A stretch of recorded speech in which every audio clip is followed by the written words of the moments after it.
Estamos de celebración, la fiesta de la democracia y además en plan top, en plan europeo, con un parlamento que tiene más asientos que cualquier cine. Yo creo, José, papi, ¿qué tal? Que podríamos reutilizar la cámara para montar un cine. Ahí yo creo que unos durillos podemos sacar si podemos alguna película buena, porque para poco más vale el parlamento. ¿Qué tal, José? Muy buenas. Muy buenas, ¿cómo estás? Encantado de estar con todos nuestros seguidores. Hoy es el programa donde nos vemos las caras finalmente, ¿no? Que tú también es aquí, te pillo, aquí te mato, ¿no? Cuando nos llamamos para grabar Geopoder Actualidad y hoy podemos tener un ratito juntos. Pues sí, hemos pensado hacer un programa dedicado a las elecciones europeas, aportando criterios claros, sencillos, que os permitan interpretar todo lo que va a pasar en las próximas horas y los próximos días. Y digo las próximas horas porque es que las elecciones al Parlamento Europeo ya empezaron ayer en algunos países, son del 6 al 9 de junio. Claro, hay que explicarlo, José, porque hay mucha gente que no lo entiende, y es que según las legislaciones electorales de cada país tienen que celebrarse en un momento determinado o en otro. Así es, ¿no? Y hay, por ejemplo, países que no les gusta nada que se celebren en día de fiesta y se tiene que celebrar en día de entre semana y bueno, por eso empezaron ya ayer. El resultado lo vamos a tener la noche de este domingo, sobre las 11 de la noche, lo clásico, ¿no? Lo mismo que pasa en las elecciones nacionales, sobre las 11 de la noche tendremos resultados provisionales y luego en torno a la 1 de la mañana tendremos los resultados finales. Pero claro, la gran pregunta es, ¿y por qué esto es ahora interesante de repente? Esto no ha sido interesante en ningún momento, ¿no? La gente votó, yo creo, hace unos años, un 40% de la gente votaba las elecciones al Parlamento Europeo. Ahora mismo las pasadas elecciones, las del 2019, a nivel europeo, fue un poquito más de un 50%, no llegó a un 51%.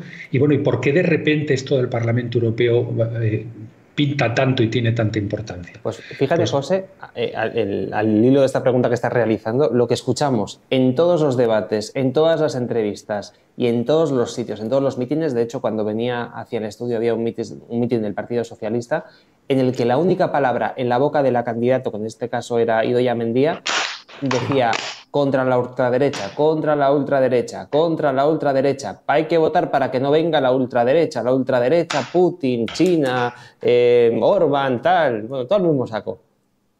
Esa era la única frase y lo único que ha repetido también en todas las entrevistas este candidato, pero bueno, otros tantos lo mismo, ¿eh? Bien sean en el País Vasco del PNV, bien sean de Bildu, bien sean del PSOE, bien sean del partido que quieras. Así es, la fachosfera, ¿no? Como lo hemos llamado nosotros de broma, ¿no? Pues así es. Se ha puesto muy de moda porque por primera vez desde hace mucho tiempo, esa entente entre los partidos clásicos del Parlamento Europeo, que serían los equivalentes a un PP, PSOE y un partido de centro, que en España ya no hay prácticamente, lo que era antes un Ciudadanos, un UPyD, entre estas tres familias políticas europeas normalmente han mangado el Parlamento Europeo y han hecho que el Parlamento Europeo pues sea lo que es, en el fondo, una entidad que no sirve, como tú bien decías, para mucho, y que lo que hace es elegir, eso sí, que esto fue como una suerte como de guiño a lo que ellos llaman democracia, que se hizo hace unos años y que puede intervenir en el nombramiento del presidente de la Comisión Europea, pero que es que esto estaba siempre el pescado tan vendido que por eso cambiaron el que el Parlamento pudiera intervenir. Y es que hay que hacer un recordatorio a lo que son el rol que tienen las instituciones, porque dicen, es donde el pueblo reside en la Unión Europea, por eso los ciudadanos pueden participar del proceso europeo. Mentira. El Parlamento Europeo no puede proponer legislación. Y eso es lo fundamental que hace un Parlamento. Este es un criterio, pero importantísimo. Cuando estáis escuchando a los virólogos, vulcanólogos, todólogos, geopolitólogos y todos estos que os ponen en las cadenas generalistas, tened en cuenta que el Parlamento Europeo, mirad qué sorpresa, qué tema o qué elemento tan importante. El Parlamento Europeo no puede proponer legislación, ergo no es un Parlamento. ¿Vale? ¿Quién propone la legislación? La Comisión Europea. ¿Qué legislación propone la Comisión Europea? La que le mandan los gobiernos que haga. No viene así en el artículo 54 del tratado, pero lo que acaba pasando de facto, y lo he hablado durante muchos años con funcionarios europeos con los que he colaborado, he trabajado, me dicen, hace muchos años es cierto que a veces lanzábamos alguna idea legislativa, alguna propuesta legislativa se nos había ocurrido que era buena para Europa, pero a base de que nos las tumbaran todas, al final nos hemos vuelto prácticos y lo que hacemos directamente es solo proponer aquello que nos mandan los gobiernos desde el Consejo Europeo. Entonces, fijaros cómo es el proceso. La comisión mandada por los gobiernos propone. Hay unos tíos ahí en el medio que, bueno, montan un poquito de fiesta, hablan, opinan, quieren ser más verdes, más limpios, más guapos, más simpáticos, más tolerantes, pero luego lo que ellos han retocado un poquito pasa de nuevo al Consejo, a los gobiernos, y los gobiernos, que son los que pagan la dolorosa, son los que toman la decisión final. ¿Vale? Sí, vamos a decir, por resumir y no daros dolores de cabeza de derecho comunitario y, en fin, si ahora hubiera aquí algún profesor o algún especialista en derecho internacional público me podría estar corrigiendo, pero yo le corregiría a él, porque yo he estado en esos procesos trabajando para una patronal y hemos estado en todos estos procesos de decisión y sí, hay procedimiento de codecisión, de cooperación, está el triálogo, hay todas estas cosas que son muy buenas, pero al final si a un gobierno fuerte se le pone entre ceja y ceja que esto no se va a aprobar, eso no se aprueba. Y se lo demuestro al catedrático que viene del libro, enseñándole las hojas Excel que yo tenía de cada vez que Francia, Alemania y los del Benelux quieren algo, se aprueba, se aprueba, se aprueba, se aprueba y no hay absolutamente nada que hacer. Y hay un juego de mayorías, que es el juego de mayorías del Consejo, que es el que importa. Lo presento con otras palabras. La comisión son los técnicos que preparan los papeles. Eso es una suerte, el Parlamento de cumpleaños, donde está la gente con las piñatas y habla y opina y tal, pero en el fondo el cumpleaños lo preparan los padres, que son los que invitan a los niños, traen los regalos, preparan los sándwiches, las Coca-Colas y demás, y luego todo vuelve a los padres, que son los que acaban teniendo que pagar. ¿Qué es lo que ocurre? Se ha montado una ficción de cara al ciudadano europeo, una ficción absoluta, donde el ciudadano europeo no informado piensa que hay un Parlamento. No lo hay, como hemos dicho, porque no tiene capacidad de propuesta legislativa. Pero le cuentan un poco como que tú tienes algo que decir en esta Europa que construimos, cuando en realidad el ciudadano no tiene nada que decir en esta Europa que construimos. El final son los gobiernos que se van allí y para no tener que responder a los parlamentos nacionales, lo que hacen es pues hablar en petit comité y luego le echas la culpa a Bruselas. Hay mucha sociopatía inducida, ¿no?, a los funcionarios de la Comisión Europea y a los burócratas de Bruselas. Todo esto está muy bien decirlo, pero al final los burócratas de Bruselas no pueden mover ni un papel si no es lo que quieren los gobiernos. Es decir, quien manda en Bruselas son Scholz, Macron y todos los que aparecen por allí. Allí no mandan los funcionarios. A los funcionarios le dicen: prepárame un papelito que defienda el Pacto Verde, prepárame un papelito que tal. Los funcionarios, al contrario, y a pesar de que quizá este es un criterio que le explotaría la cabeza también a los virólogos, vulcanólogos, analistas, geopolitólogos y todo esto, normalmente los funcionarios, de hecho, son los que suelen hacerle la puñeta a los gobiernos poniendo elementos de sentido común en las propuestas de la Unión Europea. Es decir, de los burócratas sale poco que sea tan malo como algunos se imaginan. Las malas ideas vienen de los políticos que se cogen el vuelo a Bruselas, se sientan entre ellos y les mandan preparar papeles que son una locura. Ese es el proceso legislativo. Pero ahora mismo resulta que ese fallo que cometieron hace una serie de años las familias políticas importantes en Europa, que decían: bueno, vamos a hacer como que el Parlamento elige al presidente del Ejecutivo comunitario, que en el fondo tampoco es presidente del Ejecutivo de nada porque tampoco los hemos votado, lo cual es mentira también. Pero bueno, dejando eso a un lado. El Parlamento en aquel momento, claro, estaban completamente convencidos de que la suma de conservadores, socialistas y liberales siempre iba a tener mayoría en el Parlamento Europeo, que luego habría 4 locos verdes, 4 locos de la extrema derecha, de la extrema izquierda, nacionalistas de no sé qué y lo que quieras, pro marcianos o pro infraterrenos, lo que sea. Pero al final iba a haber esa mayoría y iba a estar siempre mantenida. ¿Qué es lo que cambia en estas elecciones que lo hace tan atractivo después de tantos y tantos años que bien sigo yo este proceso electoral? Pues que por primera vez la suma parece que no va a dar.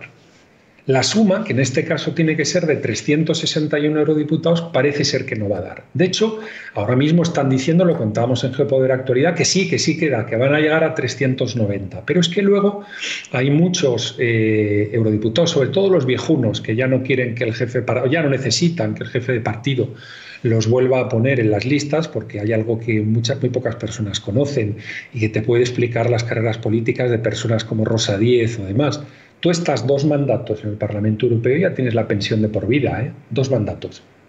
Es decir, Rosa Díez, por ejemplo, se lanza en UPyD, una vez tiene asegurada la pensión del Parlamento Europeo, se va a jugar a ser político otra vez. Si le sale bien, bien, y si le sale mal, también es lo mismo. Le salió mal y es absolutamente lo mismo para ella.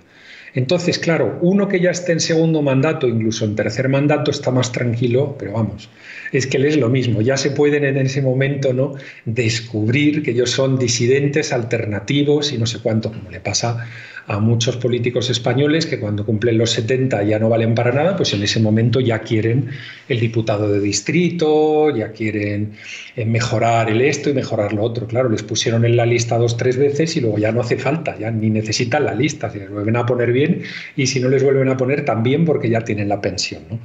Pero bueno, ahora parece, vuelvo al tema central, de que a lo mejor no se llegan a esos 361. Dicen, que yo no me lo creo, que van a sacar 390 votos entre los 3 partidos.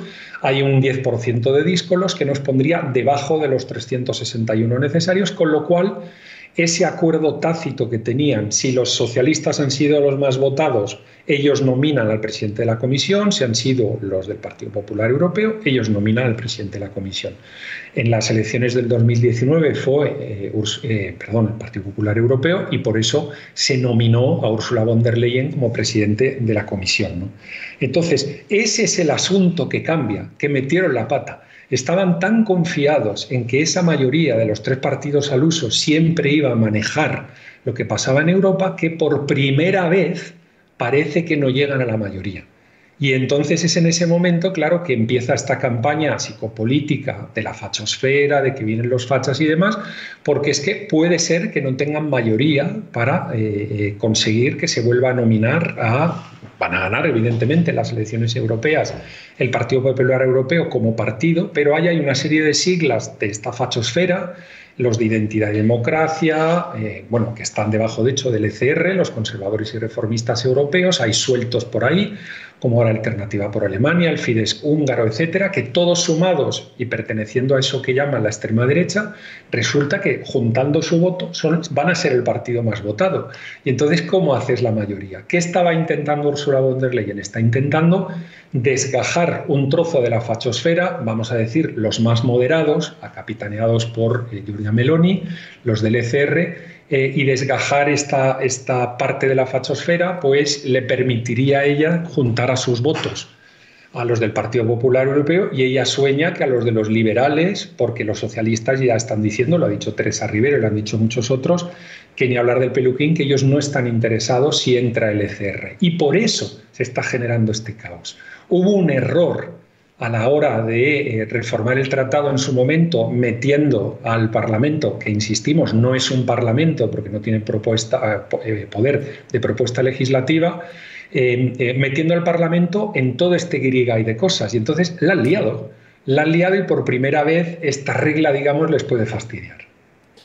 Pues la verdad es que es interesantísimo porque hay muchos negocietes que tienen montados entre los 2 partidos principales, a todos los niveles, con la inmigración, con el rollo LGTB, con el feminismo y tal, que con ciertos partidos dentro de esta ecuación pues se irían al garete mucho dinerito que va para estas asociaciones y que viene desde Europa, ¿no?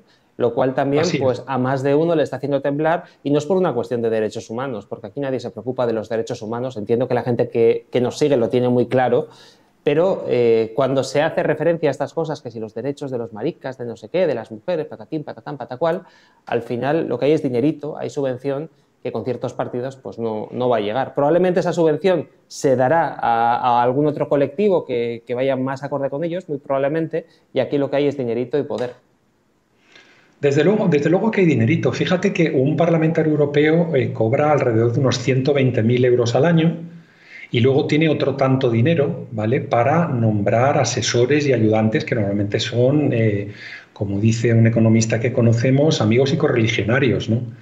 Entonces, al final, claro, es un sitio muy jugoso para hacer dinero, y una cosa muy importante que hay que subrayar es que a ustedes, este es otro criterio que quiero poner en la mesa hoy, a ustedes les dicen que es que hay lobbies que influyen en el Parlamento Europeo, pero que no, que los lobistas son los del Parlamento Europeo, son los propios eurodiputados. ¿Qué más da que tú hagas lobby en el Parlamento Europeo?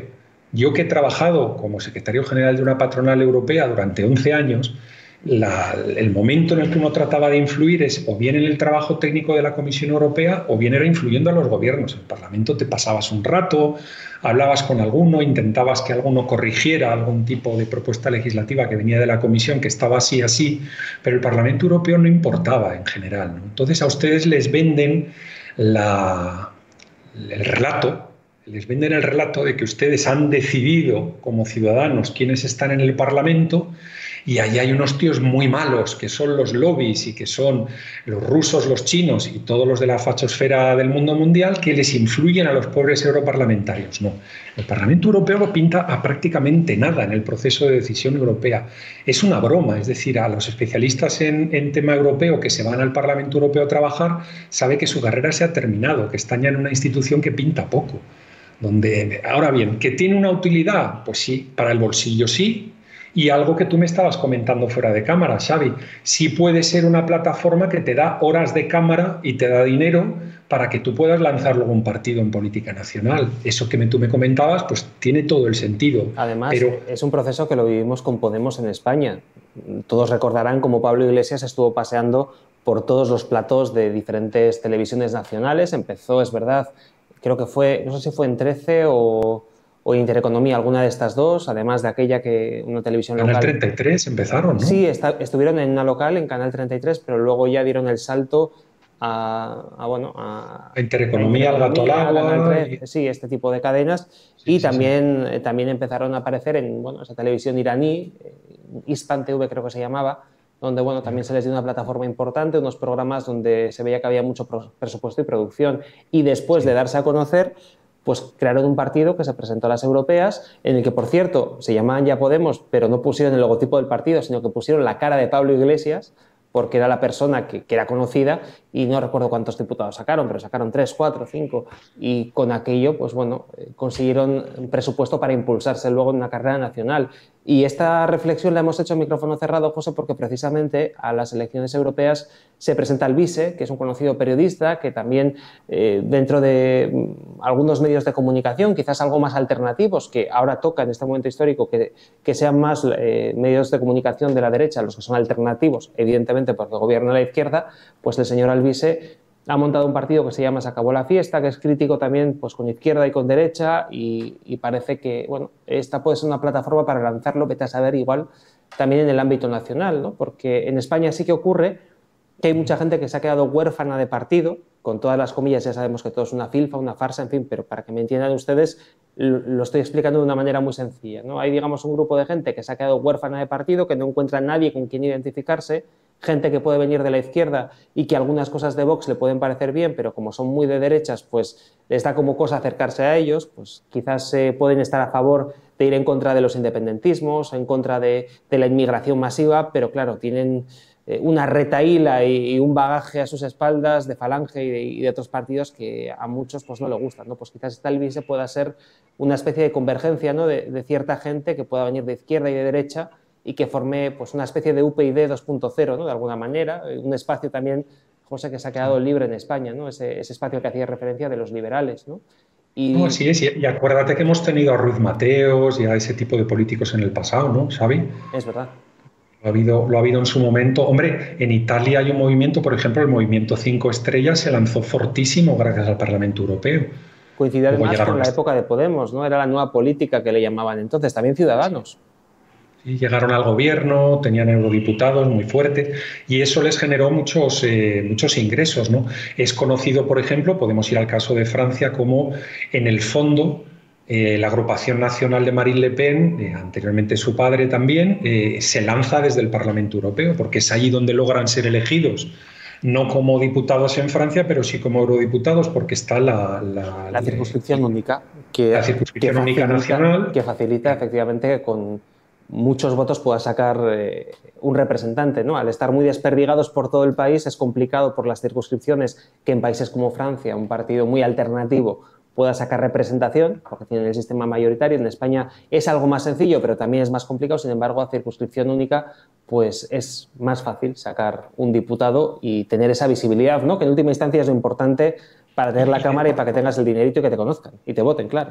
Y de hecho lo que estamos diciendo, Xavi, tú y yo ahora es ilegal.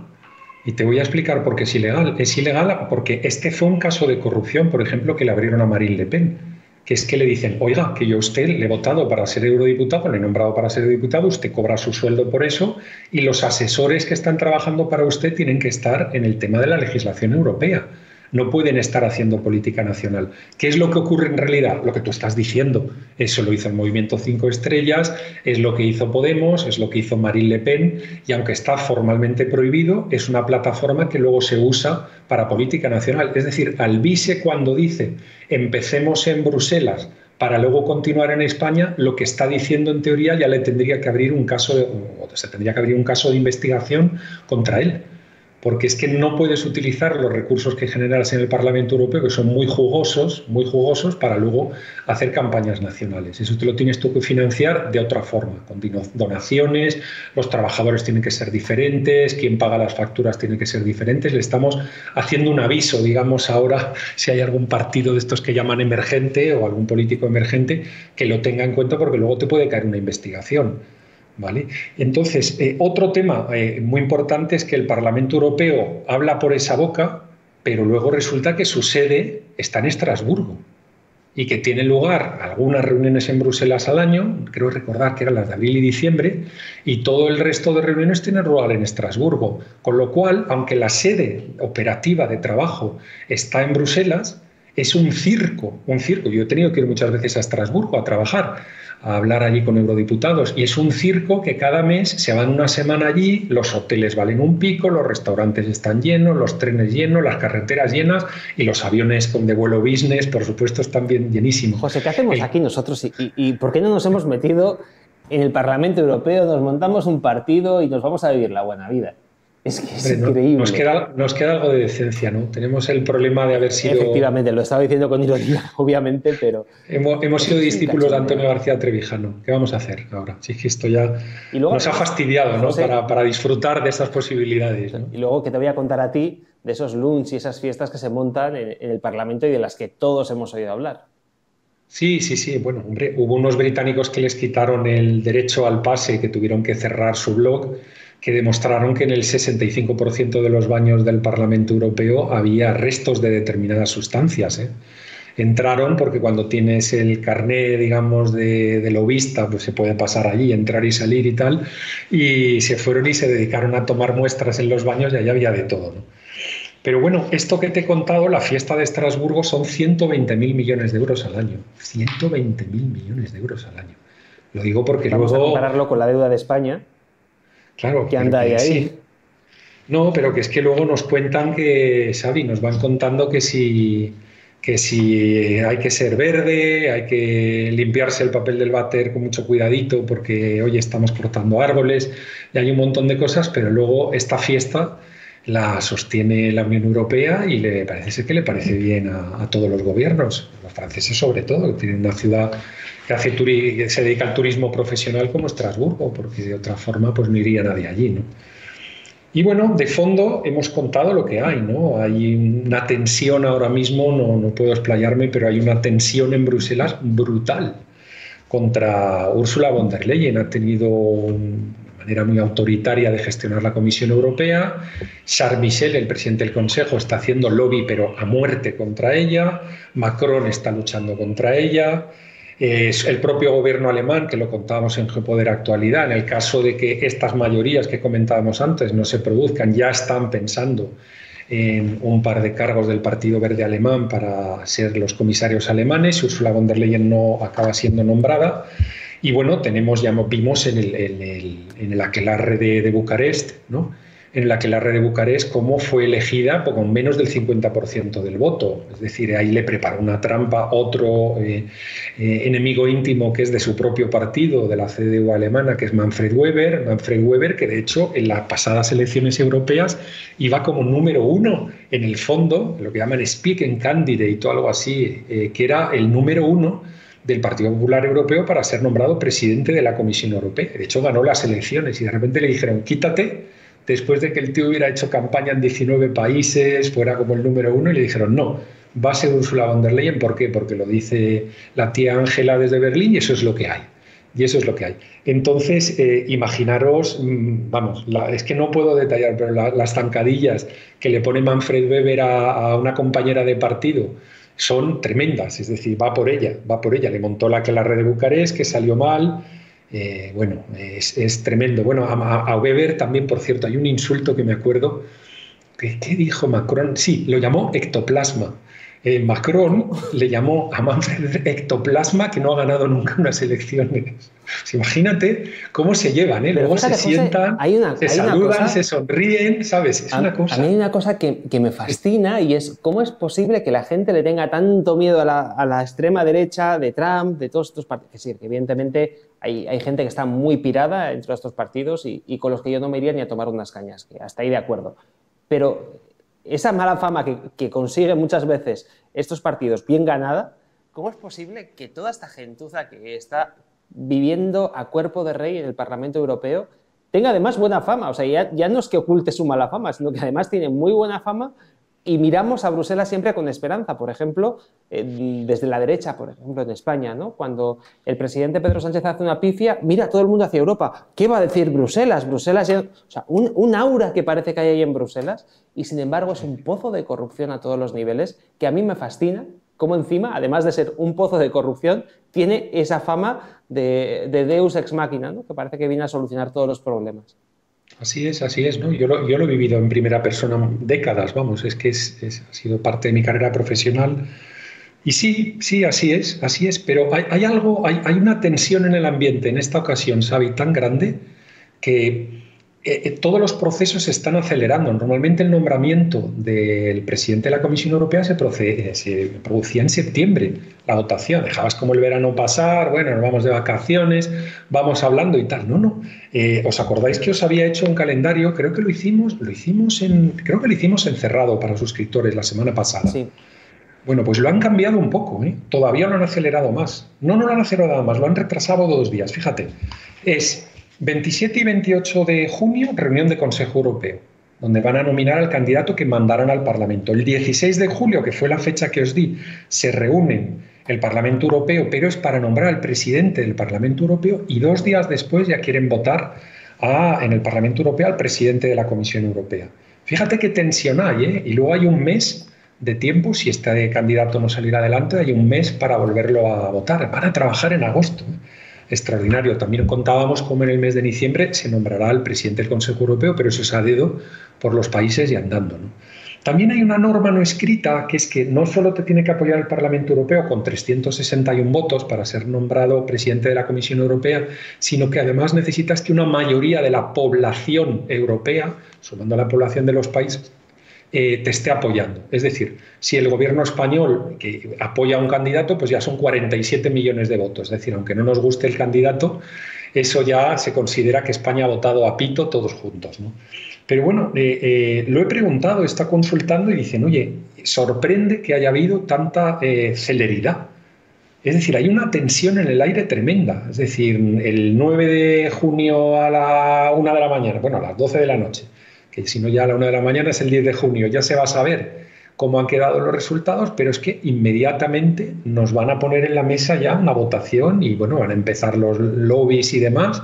15 días después, quién es comisario, quién no es comisario, a mí me toca una cartera importante, a ti no te toca una cartera importante, y va a haber navajazos. Es decir, hay navajazos ahora, antes de las elecciones, los habrá para elegir los comisarios y llegar a ese acuerdo entre los países y luego los habrá en el Parlamento para elegir al presidente de la Comisión. En fin, espero que os haya interesado el programa, a todos los seguidores. Sé que es un programa un poco como de fondo de armario, pero creo que es interesante que conozcáis los criterios básicos, ¿no?, de lo que está pasando, porque luego como tú decías, Xavi, la fiesta de la democracia, el ciudadano participa en Europa, no sé qué, no sé cuánto y tal. Pero Y por eso quería... José, a más de uno se le va a atragantar el canapé de la resaca electoral, ¿eh? Acuérdate de lo que te digo. Puede ser, puede ser. Y de verdad que hay cosas que lamentablemente, por supuesto, no las puedo decir en una red en abierto, y me da miedo incluso decirlas aquí, como podéis comprender, pero está habiendo navajazos como no ha habido nunca. Eso es lo único que os puedo dejar en la mesa. Ya. Está habiendo navajazos como no ha habido nunca. Y es por lo que os he contado. Os estoy tratando de dar el criterio de fondo. Y el criterio de fondo es que siempre pensaban que en la vida, por no decir un taco, en la vida iba a haber la posibilidad de que sumando PP, PSOE y liberales, Partido Popular Europeo, Partido Socialista Europeo y liberales, fueran a no tener mayoría en el Parlamento Europeo. Es que ni lo soñaban que no pudiera pasar. Y por eso hay toda esta tensión y eso que tú nos describías y que venimos contando en Geopoder Actualidades hace tanto tiempo, que vienen los fachas, que vienen los fachas. Pues con esta última reflexión cerramos hoy el programa. Gracias a todos los que nos habéis seguido. Estoy seguro de que os ha entretenido mucho este programa. Desde luego hacerlo ha sido apasionante. José, nos vemos el lunes con más actualidad, porque el lunes volvemos a analizar lo que ha ocurrido en el Parlamento Europeo y ya con los datos sobre la mesa podremos contar algo más. Y oye, para los damnificados de la LOCSE haremos aritmética, ¿no? Sumas y restas, a ver qué es lo que sale. Tienen calculadoras en los móviles, los millennials, así que no hay excusa. Bueno. Nos vemos el lunes, José. Un abrazo. Feliz fin de semana. Un abrazo muy grande y un abrazo a todos nuestros seguidores. De verdad que sois vosotros los que mantenéis el canal y espero que hayáis disfrutado con el experimento que hemos hecho esta semana, ¿eh, Xavi? Sí, lo de contar lo que sacamos en TikTok, es decir, cuando dicen es que no está volando el canal, pero si es que lo abrimos en otra plataforma y hay 25.000 visualizaciones cuando nos dejan 5.000 en YouTube, en una plataforma que no hemos mandado prácticamente ni un mensaje. En fin, esto es lo que hay con el mundo del youtubeo y de las redes sociales, pero aquí estamos. Y vosotros, los que nos apoyáis, pues estamos encantados de teneros. No somos muchos, pero estamos encantados de teneros y aquí seguiremos. Un abrazo. Hasta el lunes que viene. Feliz fin de semana.